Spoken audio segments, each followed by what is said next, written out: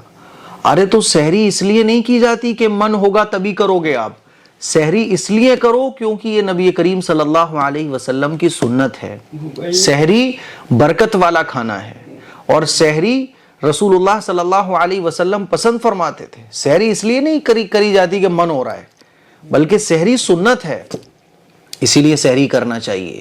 آپ کی طبیعت ہو نہ ہو سحری کرو، اور سحری کرنے کا مطلب یہ نہیں ہوتا کہ آپ لمبا چوڑا دسترخوان لگا کے کھانا کھاؤ، یہ مطلب نہیں ہوتا، بلکہ ایک گھوٹ اگر پانی بھی آپ سحری کی نیت سے پی لو، ایک لقمہ اگر آپ سحری کی نیت سے کھا لو، اگر آپ ایک کھجور ہی سحری میں کیوں نہ کھا لو سحری کی نیت سے، تو سحری کی برکتیں جو احادیث مبارکہ میں آئی ہیں وہ آپ کو حاصل ہو سکتی ہیں۔ رسول اللہ صلی اللہ علیہ وسلم نے سحری کے کھانے کے بارے میں فرمایا، انہا برکۃ اعطاکم اللہ ایاہا فلا تدعوہ، کہ سحری والی برکت جو اللہ تعالیٰ نے تم لوگوں کو عطا کی ہے اسے چھوڑو نہیں۔ حضور نے چھوڑنے سے منع فرمایا، اسی لیے وہ لوگ جو سحری کو چھوڑ دیتے ہیں ان کو سوچنا چاہیے کہ وہ کتنی بڑی